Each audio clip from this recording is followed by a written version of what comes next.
they're not as different as you think. As black tea and green tea actually come from the exact same plant. They're not two totally different plants, even though they may seem like it. The only difference is how they're processed and how they're quote unquote fermented. You see, black tea is just fermented, it's oxidized, it goes through a fermentation process. Green tea is not. Green tea in essence is a little bit more raw, if you want to call it, but what happens with the main differences is that when it goes through this oxidation process, this fermentation process, black tea changes a little bit. It gets a little bit richer in caffeine, it gets darker, but it also loses some of the antioxidant properties, so there are some trade-offs. And black tea also takes the catechins that are normally in it. Now, catechins, by the way, are very, very healthy things, so you know EGCG, for example, in green tea, that stands for EPA gallic catechin 3 gala 8. It is a catechin, so when you have green tea turning into black tea, you actually lose those catechins because the catechins convert into something called tannins. They respond a little bit different in the body. It's not bad. Black tea furs as a substitute to black coffee, so you don't have a ton of antioxidant effects coming from black tea, so you're looking for a little bit more of the caffeine, but it's a little bit easier on your stomach than green tea might be. For the most part, black tea is very effective at just replacing your coffee, but it also has a unique property that's going to help your mood. You see, black tea contains something known as methyl xanthine. Methyl xanthine has been shown in multiple studies to boost what is called serotonin within your body, so it's going to help you feel good, help you relax a little bit, help you be a little bit calm. So the point is that black tea is really good for a person that is looking for a replacement to coffee, but also might need a little pick-me-up, as sometimes when you're fasting, serotonin levels can dip, you're not getting those carbohydrates in, so it's a little bit harder to feel satiated and feel good in the mood department. But when you have some black tea, it can actually help you feel a little bit better and lift your spirits, so that's where it's good. But it also does have still a small amount of antioxidant effects, so can still have a good benefit when it comes down to promoting the autophagy effects of fasting. So you're already in a great position where your body is recycling cells. You still have some reactive oxygen species that are floating around. Your body needs to go ahead and fight those, and black tea is going to help that. Green tea is powerful. Those EGCG, those catechins, are very, very powerful antioxidants that do a lot of things within the body. Decaf green tea that has ginseng in it, or you can just take ginseng separately. See, ginseng does some pretty powerful things, but the main thing that I want to focus on is what it does with your immune system. It helps you out a lot. You see, there was actually a study that took 227 people. Half of those people they gave a ginseng supplement to, and half the people they did not, but both groups they gave a flu vaccine to. What they wanted to measure was over the course of 4 weeks who ended up acquiring the cold or flu, but what they found was that the subjects that ended up taking the ginseng supplement ended up having 2/3 less instances of colds and flus than those that did not, because it boosts immune cell activity. Well, what this is going to do is reduce inflammation within your body, because your body's not going to have to work to boost those immune cells, it's already getting them up, so inflammation levels are already where they need to be, and they have less incidence and less chance of getting totally out of control. Now, additionally, ginseng has some powerful effects when it comes down to reducing termin necrosis factor alpha and interleukin 6. Basically, these are inflammatory markers within the body. If we can reduce those, it means we're reducing inflammation. Fasting in and of itself reduces inflammation, so why not make it even better now?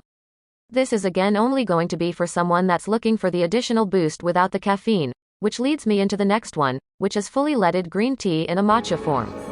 Now, this is totally awesome stuff. I've been using matcha for years. You see, what makes matcha tea different, why it's so much more effective, is it's grown in the shade. This is extremely difficult to do and requires a lot of attention.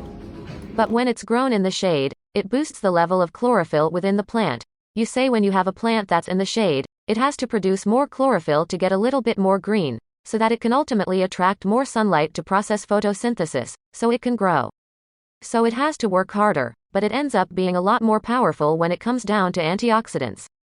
Then when it's harvested, it's destemmed and deveined, and it's crushed into a super finely ground powder, which means that it's instantized. So normal green tea you have to brew, and when you brew it, you lose a lot of antioxidants. And you create a lot of acidity.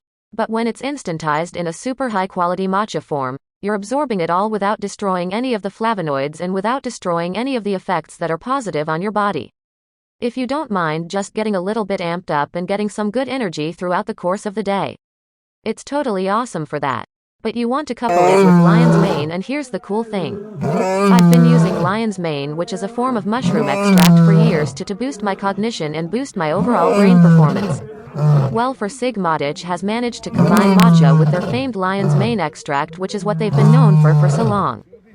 See, lion's mane doesn't cool things in the brain. What it does is it actually stimulates nerve growth factor. What that means is it helps you grow new neurons and new synapses, so it actually creates more brain activity in a very positive way. Your brain slowing down means that it's able to recover and able to regenerate. So you add lion's mane into the mix, And it really accelerates how your brain can recover and regenerate, thereby boosting both short and long-term memory. So it's really phenomenal if you're someone that's getting up in the morning and you have to go to work. And you have to be able to use your brain and focus to be able to pay attention to very, very important things. That's where matcha comes in place, especially when it's combined with lion's mane. I wanted to include a tea that might work for someone that is doing a longer-term fast. Maybe they're fasting longer than just an intermittent period of 16 or 20 hours.